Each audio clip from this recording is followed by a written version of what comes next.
Hey,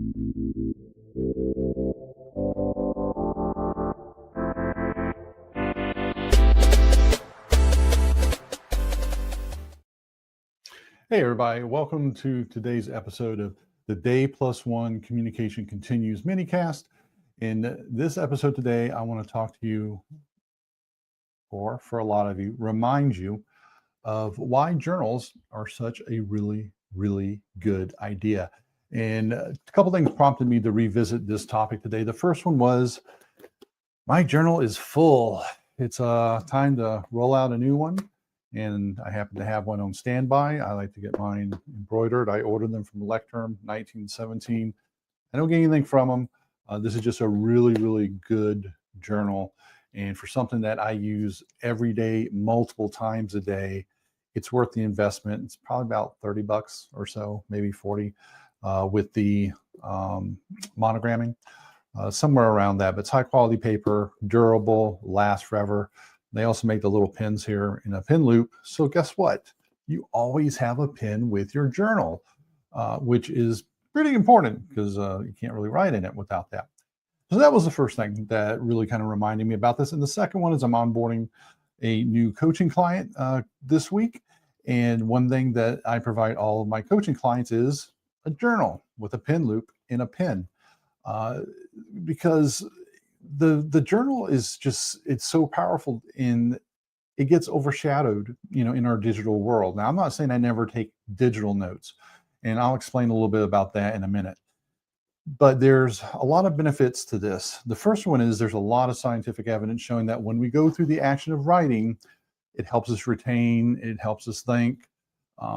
There are people who will use the digital formats, the pads, the tablets, and the digital pins and stuff like that. And that's near, to getting those kind of benefits. I think the feel and touch is still very different for using pen and paper. And I think that's a preference of mine, at least, for going that way.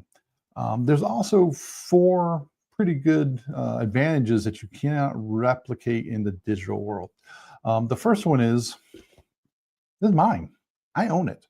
It's mine for as long as I possess it, for as long as I decide to. I don't have to pay anybody a monthly fee to access it. And when I'm done with it, like I am with this one, it'll go on my library bookshelf next to all of my other completed journals. So in case I want to look at them at some point, or someone else in the future who finds me and my work interesting enough that wants to go through it. So that's one thing, is just the ideas, everything in here is yours. You're not having to pay someone a monthly fee to access your own ideas. So that's one. The second one is peace of mind. Unless someone physically takes my journal, I know where it is. I know it hasn't been hacked. And this is becoming more and more of an issue of where online services, they get hacked. Amazon Web Service just got hacked yesterday, actually. We're recording this on October 20th, 2025. And who knows exactly what happened. The official reason was there was some kind of design flaw or vulnerability in their database system or something like that. Now, do we always get the absolute truth? Do people tell us when they've been hacked? Kind of decide that for yourself as far as how skeptical and cynical that you want to be. But when that does happen, how do you know what's been compromised as far as your information, as far as your data, your privacy, stuff like that? And plus, then you get into a lot of other aspects as far as who gets access to your information, stuff like that. And a lot of times it'll happen without you ever knowing about it. So there's also the peace of mind aspect. The third one is this doesn't run on batteries. You can use it wherever you want to, quite easily. It's not going to run out of batteries. Now, you can run out of ink. That's easy to fix. Even if you have to use another pen besides the one you decide to attach to your journal, that's much easier to fix than having a dead electronic device that you cannot use. I use this everywhere. When I fly, I spend a lot of time in my journals.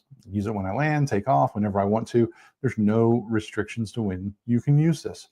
So it's really versatile and durable in all kinds of different ways.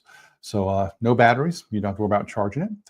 And the last one is when I am meeting with people or I'm talking with people and I need to take notes about what's going on. If I open up my journal here and I'm talking to people, it is far less intrusive for me to look down and take a note and take some notes. Maybe I need to draw a diagram, something like that I need to share with the person quickly. It is far easier to do that on paper than it is on my laptop or my smartphone or a tablet, because when you're doing that, when you're using one of those devices, the orientation of your communication changes. Here, it's jot, jot, jot, up and back in the conversation, jot, jot, jot, back in the conversation. Versus if you're using an electronic device, you're breaking. Your whole body is going into using that device, your head, your neck, your eyes, your hands, and you're breaking that communication, that relationship that you have with that person while you're entering that data. And so that can really damage the rapport of the situation. So that's something else to really keep in mind. Also, there is something to be said about the power of writing. When you're writing something, people know you are writing or you're sketching or whatever else it is, and they will generally wait. That's also a really good tactic for composure, which I address in when I train on those topics. I'll put some videos at veteranCommunication.coach about composure, but it can be a really great tool for slowing down conversations. Also, if you're on a phone and you're in a meeting, people know if you're taking notes or if you're playing Sudoku or Tetris or whatever the game is, Call of Duty. How do they know what you're actually doing? Do you have the connection with what's going on in that meeting? Are you paying attention, or are you goofing off? And you don't want to be putting yourself in that position where people aren't sure if you're professionally committed to that communication activity, to that collaboration. So those are some of the reasons I have it. Talking about the digital notes real quick, and then we'll break here, is I do use digital notes and stuff like that. And the differentiation for me is if something is highly private that I don't want to share with people, it goes in here. If something is something I'm going to use while I'm working on a project or with a client, something like that, that I need to refer to, regardless of where I am, I need to get to it on my phone. I need to get to it on my laptop, whatever it might be. On the move, I might be taking a phone call, like I need to access some information. That goes in digital note-taking that I use.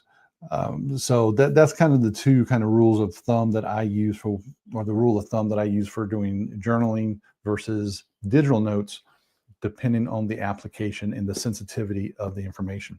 So if you're not using a journal yet, I encourage you to try it out. Moleskine's fine. I prefer Electron 1917. It doesn't matter the brand. The important thing is that you get one that you're going to use. You always have a pen handy. That is day +1. Communication continues, because that's what this helps. Communication always continues. You're not worried about it dying or something like that, or the company going out of business that you were using to store your notes on. So until next episode, have a good one. Talk to you then.